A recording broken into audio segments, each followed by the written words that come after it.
Honestly, Emerson will be on this in a second. Okay. If you leave it to us, we will do something completely disastrous. We will have deleted everything not only this interview, but every interview you've ever done will be deleted for eternity. It will not. We are capable of doing huge amounts. Here comes Emerson. I can see the arrow moving around. Oh, there they are. Great. All right. Go back. I never knew a computer could run out of space.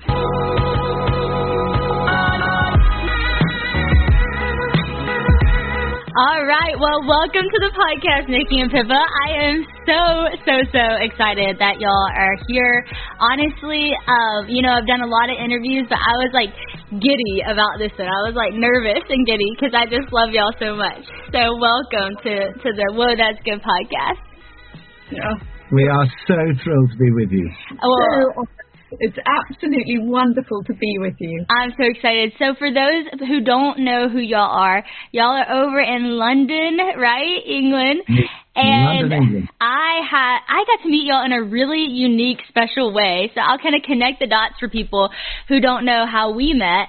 It was actually really crazy because y'all are a part of starting the Alpha thing, and I went to the Alpha conference, but the reality is I just signed up to go to the conference. I was just like going to attend with my friends because I heard that it was amazing. My mom and dad actually went the previous year and called me and she said, Sadie, we are moving to London. We are joining HTB. We are starting this Alpha thing with she was so excited. And I was like, well, that's a big leap, but I'll start by just going and seeing the Alpha conference. And so in the meantime, y'all reached out and asked if I would do a Q&A. And I was like, wow, that is so, amazing. And I just felt really humbled that y'all would want to interview me and really thankful. Well, when we get on the phone and we start talking, as you're telling me what we're going to be doing, I'm like, wait a second, I think I had a dream that was exactly like this. And it was just so cool because flashback to 6 months before, I had a dream that I would be speaking on the same night as Mike Todd at an event, and that it would be a global event, and that song Set a Fire would be just kind of the anthem of what we would be doing, that we would be wanting to set a fire in the different countries that we were speaking to.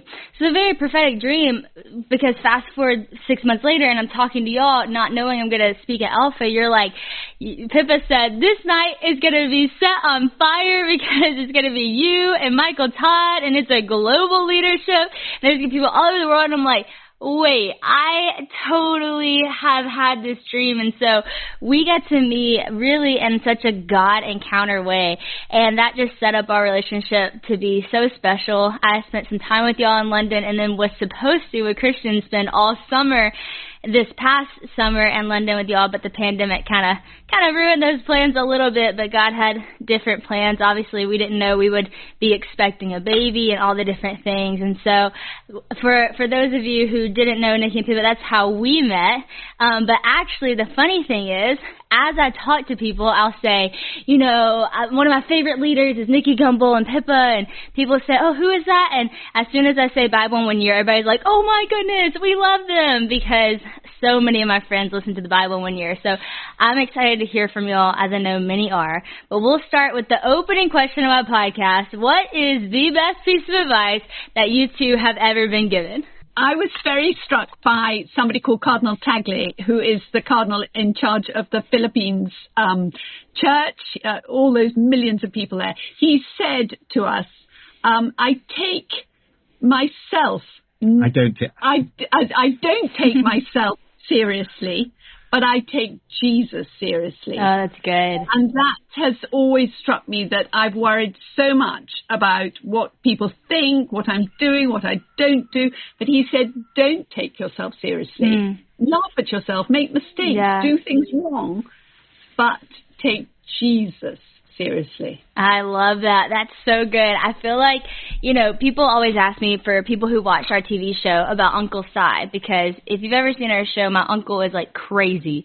And people have said, what have you learned from your uncle? And I always say, well, he doesn't take himself so seriously, but he is so serious about his faith. So I love that is a piece of advice that stuck with you. And I hope to do the same, live my life the same, that I don't take myself too seriously. I can laugh at myself, but at the same time, like Jesus is a very serious thing. I love that. That's so great. Nikki, what about you?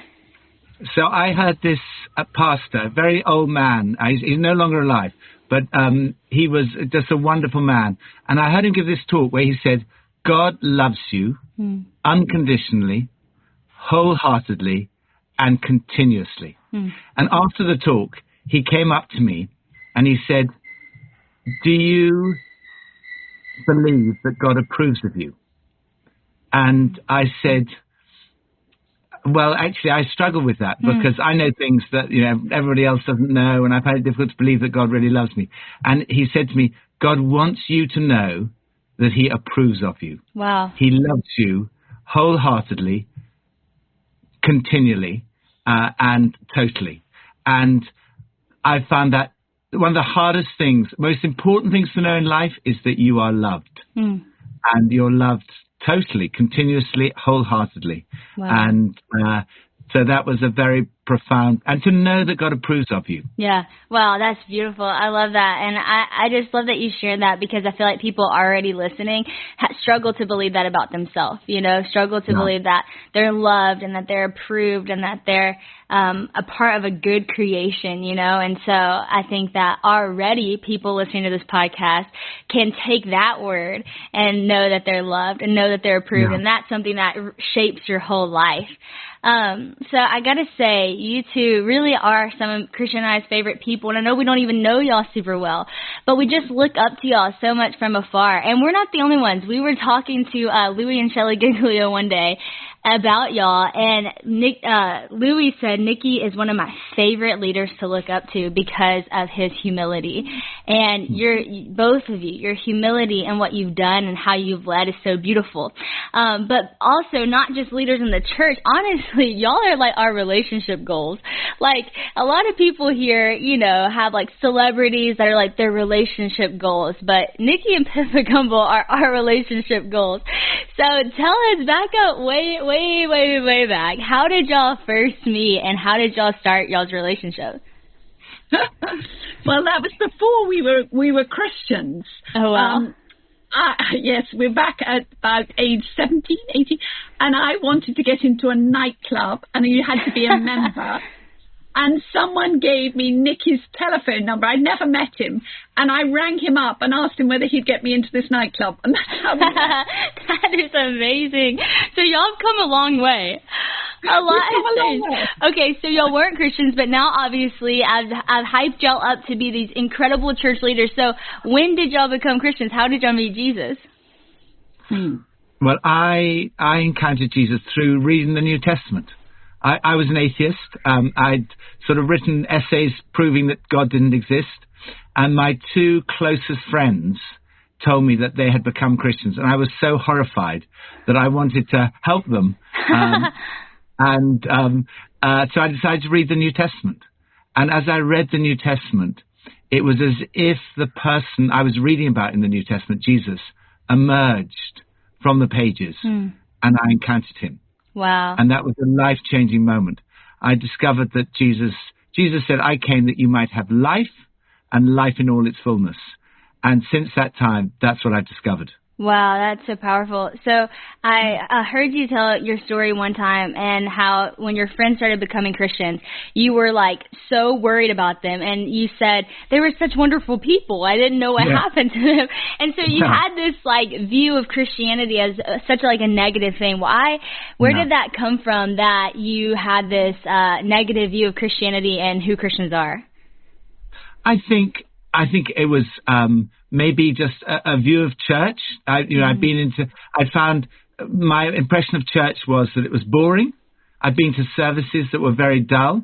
I thought it was boring. I thought it was irrelevant to my life. How could someone who lived 2,000 years ago, 2,000 miles away, be relevant to my life? And I thought it was untrue. I didn't think there was any intellectual basis for Christianity.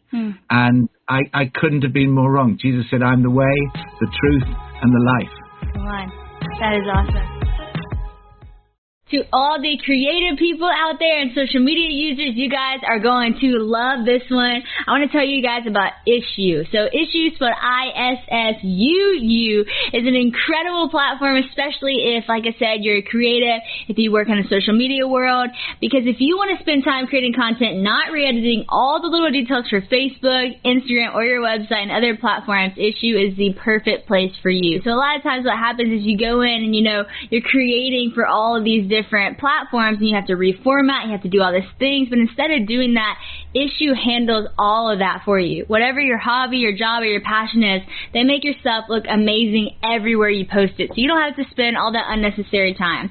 It's literally perfect for creators, marketers, designers, teachers, or anyone who just wants to make some cool content. I actually had my team get this because we use social media a lot, and we need this because we spend so much time formatting, and my team loved it. They even said that you can make personalized GIFs and animations, website graphics, and different things. So really all across the board for social media people, this is an amazing tool to have. So you can get started today with Issuu for free, or if you sign up for a premium account, you can get 50% off when you go to issuu.com/podcast and use the promo code WHOA. That's Issuu, ISSUU.com/podcast, and use promo code WHOA for your free account or 50% off your premium account. That's issuu.com/podcast with promo code WHOA. That's promo code WHOA, WHOA. Go enjoy, creatives.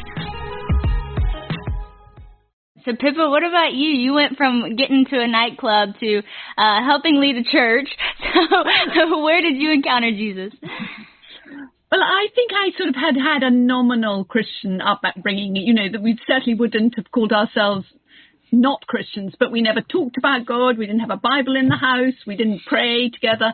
So I sort of liken it slightly to saying I know the Queen, but I've never met the Queen. I think that was a bit good. Like I felt of God, Jesus. I knew of him, but I'd never met him. I'd never encountered him. I didn't have a relationship with him, and I had no concept that I could know him. And yes, I met Nicky, and he was very zealous after he became a Christian.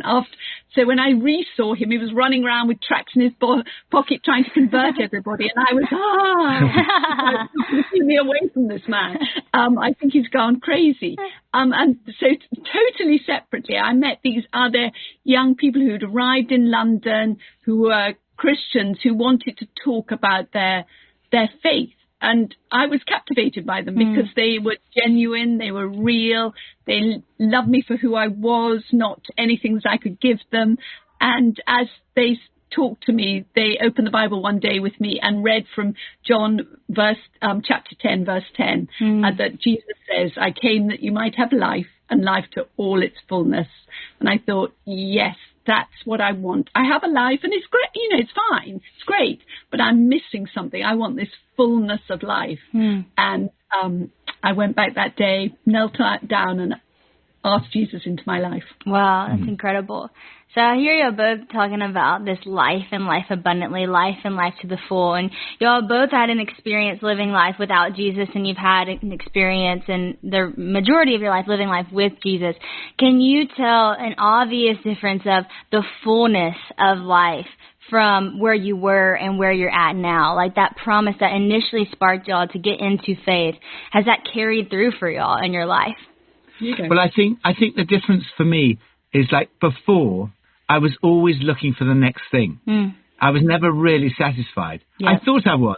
At the time, I wasn't going around thinking, I'm not satisfied. No, I was in my first year at Cambridge University. I had loads of friends. I was having fun. I was at parties every night. I was at this nightclub every night. I was like, that was my life. And I thought it was great. But I was always looking for the next thing. Right. And it was like there was something missing. And it was only when I encountered Jesus that I realized there was something missing. I was like I had a spiritual hunger. And that spiritual hunger was satisfied. Jesus said, I'm the bread of life. And it's like, in the morning I'm hungry for breakfast, but there's also a spiritual hunger. Right. I'm hungry for a relationship with God. We're created for a relationship with God. It's like until we find that relationship, there'll always be something missing. Mm-hmm. And I think that's what I discovered, that it really is true that in that relationship, you find the purpose of your life. I think everyone's looking for purpose. That's right. Everyone's looking for love, and everyone's looking to belong. Mm. And in Jesus, I found all those things, a purpose through a relationship with God, through Jesus. I found love, found that I was loved, and I found a belonging. I found this community of people that I had loads of friends, but the relationships that I've had since with like people who are also sons and daughters of God, followers of Jesus, full of the Holy Spirit. It's a different kind of relationship. It's a closeness of relationship. That's amazing. And I think for me, it's sort of, again, I thought I had a great life in a way because I had sort of, but it was so, looking back, it was so superficial. Right. And I think if Jesus hadn't found me and rescued me, I don't know where I'd have ended up. I think I was so into just going along with the flow of things. I could have gone in any direction. Right. And I didn't realize that actually that God has a plan for our lives. We're not just wandering around aimlessly trying to have the most fun we can have or do whatever we want just to please ourselves, but actually that God has a plan and a purpose for my life, has given me direction. I'm not saying I haven't wandered from the plan or struggled at different times, but I have known that there is a plan and a purpose for my life that Jesus has mapped out and has gone before me, and I want to follow that plan. That's amazing. I love that. It's so cool because one of my favorite verses is that I am the way, the truth, and the life, and that no one gets to the Father except through me. And y'all mentioned that several times, and I think why I've loved that so much is because not just this generation, but just everybody living right now, we're looking for a way. We're looking for direction. We don't want to think that we're just walking around aimlessly doing stuff for no reason, for no purpose. A lot of times this generation also is so loose with what truth is, and we're so confused by that. And then what is life for? And Jesus just simply says, I am the way. I am the truth. I am the life. And if you want to get to the Father, who is love, you come through me. And so in that, it literally answers like everything that we're looking for, everything that we're searching for. And it's so cool to hear your stories because you two are people that Christian and I and several others look up to so much, and to know that y'all went through that journey of struggle and went through the journey of, you know, turning away from God, thinking this has no relevance to me, thinking, how is this man 2,000 years ago any relevance to me, to now finding the way, finding the truth, finding life is so inspiring and so encouraging. Real talk, ladies, if you don't like your hair routine right now, then I got something that I know you are going to love. Ditch whatever you have because Function of Beauty is the way to go. They even personalize their shampoo and conditioner or hair mask or whatever different product you get from them specifically for your hair. You get to go in, take a quiz, and make it exactly what you want it. So when I went in, I said my hair is straight, tends to be more on the oily side. I would love to get rid of my split ends, all these different things. And next thing I know, I have a package in my house from Function of Beauty with the little tag that says Function of Sadie Rob, which is just so cute and personal, that is specifically for my hair. I think it's incredible, and the packaging is so beautiful. You get to pick out the color and the fragrance that you have.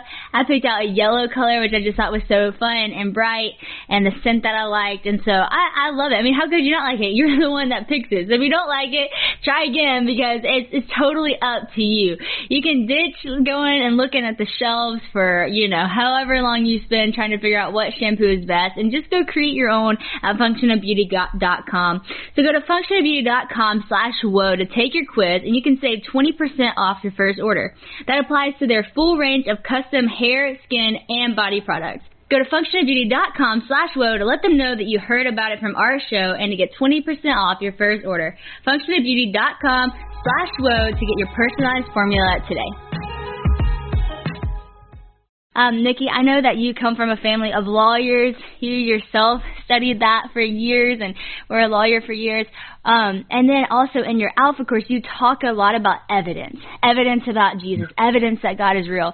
So what does evidence mean for you in your life of faith, since you have that law background and you crave that evidence? Yeah, I mean, sometimes people talk about Christianity being a blind leap of faith. I don't believe it is. I think it's a reasonable step of faith. I liken it to a jury trial having to return a verdict. They hear the evidence, but they weren't there. They have to take a step of faith to return their verdict. And I think it's the same. You can't prove Christianity is true. It's not like 2 + 2 = 4. That's like a mathematical proof. You can't prove it scientifically. But there is good historical evidence on which you can put your faith. And faith is much more like love. You can't prove love. If you say, does Pippa love you? Well, I believe she does. Can you prove it? I can't prove it to you. But I think there's lots of good evidence that she does. But I can't prove it. There's no sort of mathematical, scientific proof that she does. But I believe it. And I think faith is very much like that. There's good evidence that Jesus existed, he lived, he died, and he was raised from the dead. There's good evidence for the resurrection. But at the end of the day, that's historical evidence. It's like the kind of evidence that a jury would hear. And then you have to put your faith, and you have to take a step of faith. But when you take that step of faith, then you have an experience of that relationship. So that confirms that... there was one of the great theologians of the church, St. Augustine, said that people think that you put your faith because you've seen. You need to see in order to believe. But he said it's the opposite.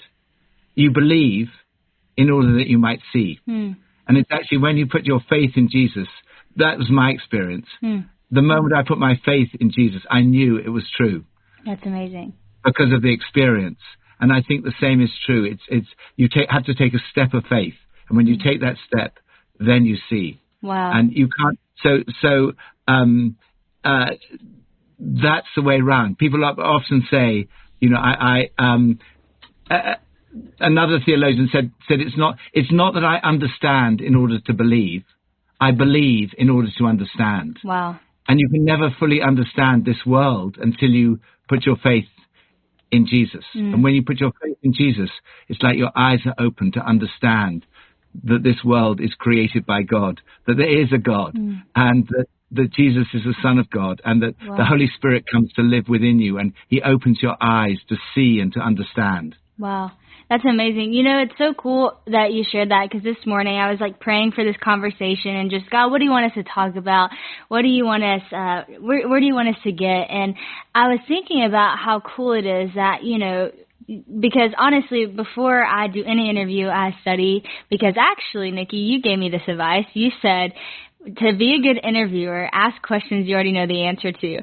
And so I make sure I really study who I'm about to talk to. And I mean, I was on a roll yesterday. I was listening to all your Alpha Talks, and I'm actually on day 40 of Bible in a year. So I've really been keeping up with you guys. And I was thinking about just how much y'all have done in ministry and how much you've started and everything. But I was thinking back to whenever you were an atheist and how it was just so crazy to me to think that, okay, so if y'all had stayed with that path, then maybe you wouldn't have seen God do all the things that you have. But because you took a chance to believe, you've seen God time and time and time again to bring confidence to the evidence that God is real for you. And so now, you couldn't say, no, God isn't real, because of all the evidence that he's done. Even whenever I called y'all and when y'all called me and were interviewing me and I told you about the dream and y'all both got out your pens and your paper and you're writing it down, it's evidence. It's wow, God, you're showing up, you're doing something. And so that just proves that thing that, a lot of times you do have to believe before you see. But when you start to believe, the awe and wonder you will walk in, seeing the amazing glimpses of God in the day-to-day things, the big moments, the quiet moments during a pandemic, during the years that the church is thriving, all the different ways. And so that's super cool that you brought that up. Pippa, I want to talk to you about, I know I just found this out, that you got lung cancer this past year. And first off, I was so crushed, and I was so sorry that you've been going through that and you've been dealing with sickness. And I watched an interview y'all did about having faith over fear in those times. And I think that that's such an important message right now, because not everybody's dealing with the face and the fear of cancer. But people are dealing with the fear of this virus. People are dealing with the fear of their parents getting it, their grandparents who've gotten it. And there's a lot of fear right now. And beyond even this year, there's fears that spark up in our everyday life. And so what have you learned this year battling this about having faith over fear? Mm-hmm. Well, it was back in, when did I have it? It was November 2019 that I had it, so just over a year ago that I had all the surgery. I'm so glad I had it that year and not this year in COVID with all the lockdowns. And I was blessed that they found it early. But anything like that, hospital appointments, scans, and endless sort of tests and seeing people is scary. I think it's scary for us all when you face those things. And I suppose the danger is we're frightened of death. And of course, death is a very difficult thing. We don't talk about it very much today. It's not something that people talk about. In the early church, they were, as Paul said, to live is Christ, to die is gain. That actually they had their eyes set on heaven and the resurrection, much more than I think we all do now. And I know I do too. I hold on to life. I want to do this. I want to be here and all the rest, rather than thinking when I get there, that's going to be the best. That's going to be far more than we can ever ask or imagine, that it's going to be so beautiful in heaven, seeing and being with everybody. So I think we battle with our human sort of failings, and fears are a very real thing. But I think it is, I'm so glad for the Christian community because they prayed. Yeah. And when they pray, it makes a difference. Yeah. And I would naturally have been very fearful, but I have to say, going in for the operation and everything, that because people prayed, I actually felt peaceful. Wow. Someone had left a little present on my doorstep who'd come overnight, and it was there in the morning. I was very touched by people in the church that were praying. And I actually did sleep the night before, fine before it, really. And in a sort of way went into it feeling that the Lord was with me. Now, I can't say I enjoyed the next few weeks very much. And it was tough. It was very tough. It was tough. It's not fun. But I slept on 2 chairs. I set up 2 chairs by her bed. Aww. And I slept 11 nights on these 2 chairs. I went home one night. And I went home one night. And I decided after that one night I would much rather be uncomfortable with her than comfortable without her. Oh, that's so sweet. I love that. Yeah, he was amazing. He stayed with me. The doctors and nurses were amazing. And I'm so thankful for modern medicine, what they can do. I'm thankful even now that they're working on, cures and vaccines for pandemics.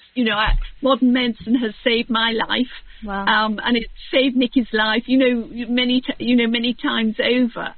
So, but I think it is a choice about faith over fear, because fear lurks. It sort of skirts around. Someone described it as a bit like sitting at a table, and you can have love and joy and happiness, all those things sitting at the table. But fear comes to the table, and it can't sit down unless you let one of those things go, like faith or hope. Or joy or peace go. But he lurks around trying to come and sit down. And you have a choice. You can either let him in, or you can rebuke him and tell him to go running.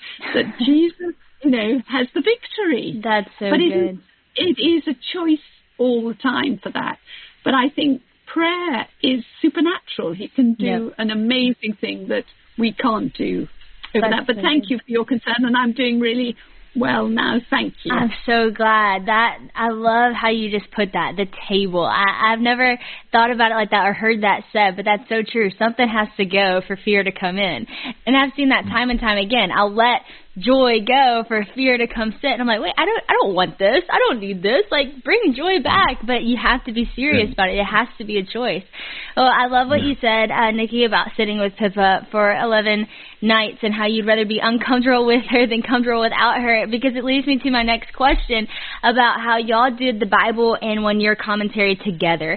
And I have to say, I love listening to it on the Bible app. Like, I listen to it every time because y'all's voices are so sweet. And I love when she says, Pippa adds, and then Pippa adds a little thing at the end, and it's always just so sweet. But what was the importance to y'all that y'all did that together? And why did y'all want to tackle the Bible in a year commentary together?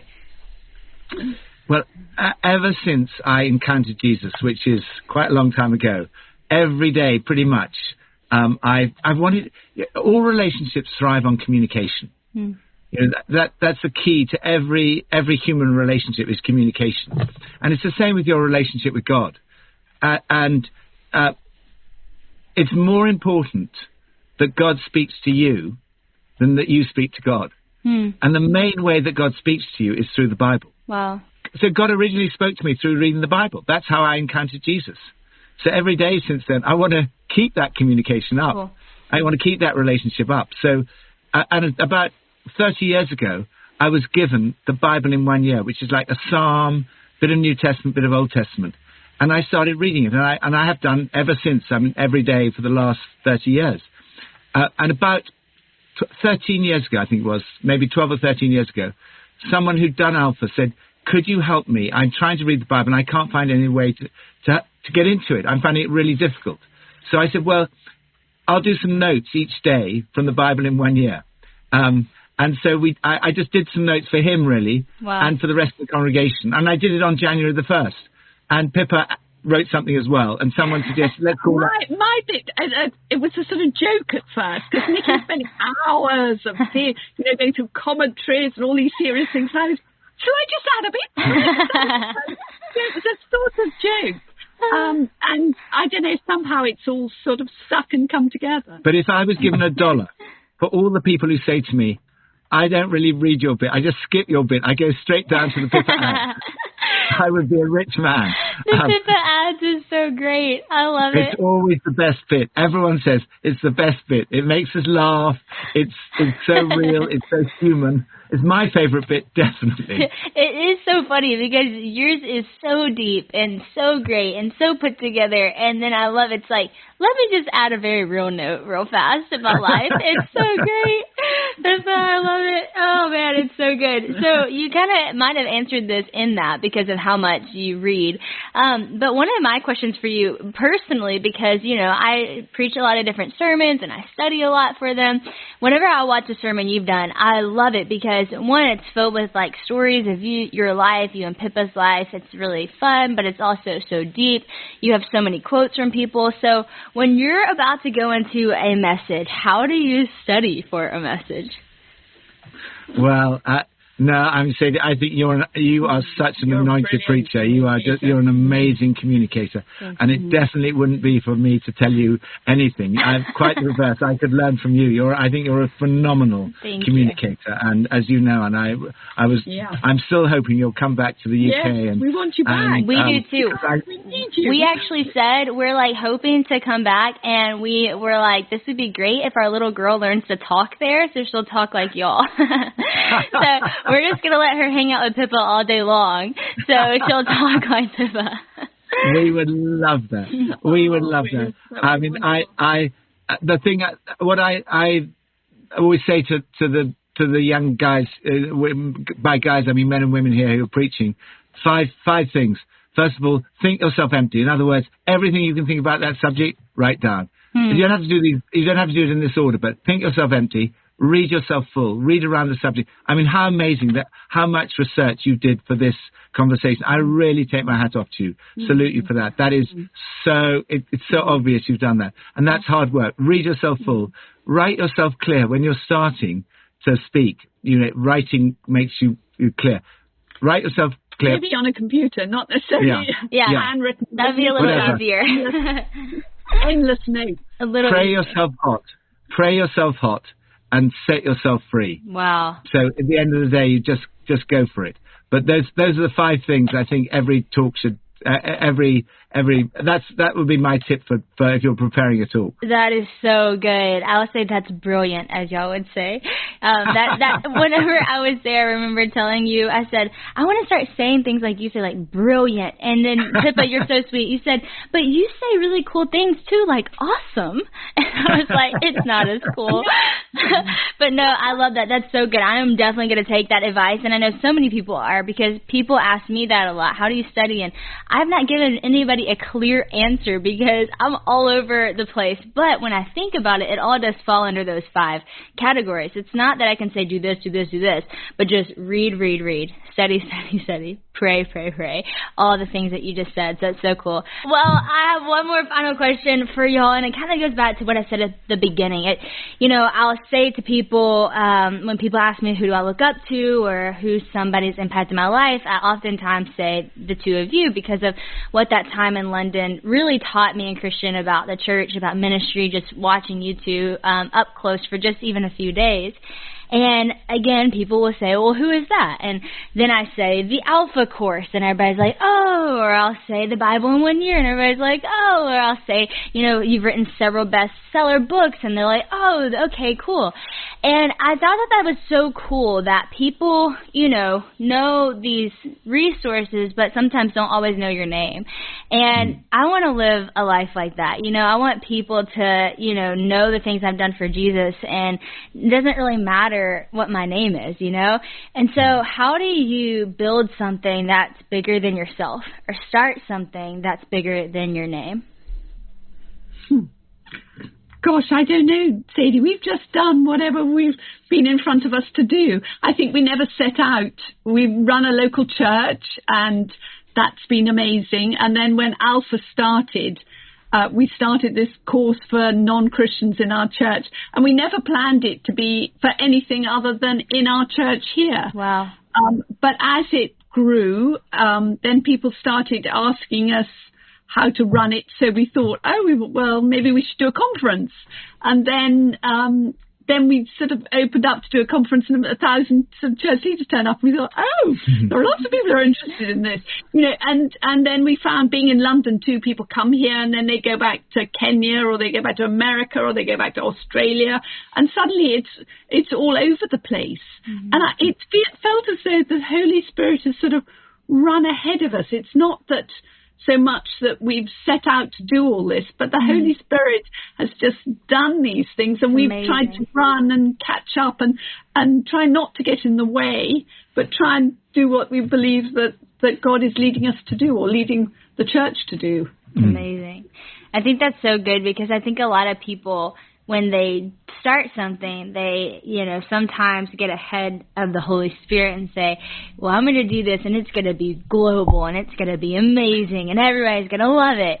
But what y'all were doing was a respond to what you saw the church needed. It was a respond to something that you 2 needed when y'all were, trying to find Jesus. And you answered that response in your heart, and because it was needed and it was a tool for the church to use, it exploded.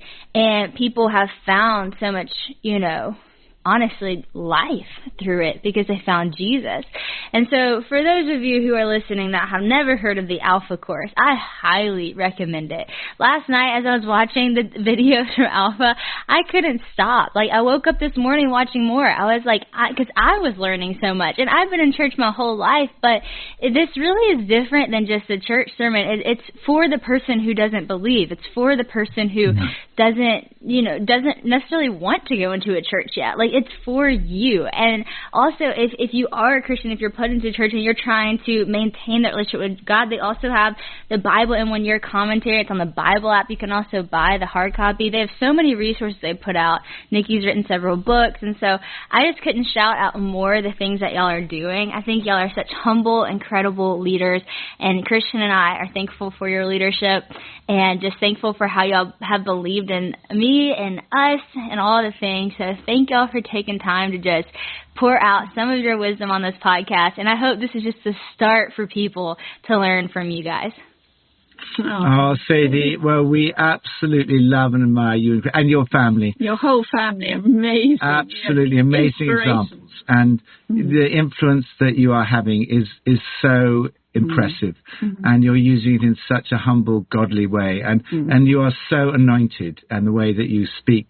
You speak the gospel. You tell people about Jesus, and the Holy Spirit has anointed you to preach good news, particularly to this generation, which is why we would love you to come back to England. Yes. I think you will have a huge impact on the young people in this country, and they really need to hear good role models of faith, and you and Christian are such good role models to people to learn from. So thank you for all you're doing, and we really honor you for what you're doing. Thank you so much. That means so much to me. And trust me, just because we're having a baby does not mean that changed our plans. We still want to come to London, and we would love to pour into people there and vice versa. So hope to see you guys soon, and sooner than later for sure. But we love you guys. Thank y'all again. Oh, God bless. Much love. Thank you.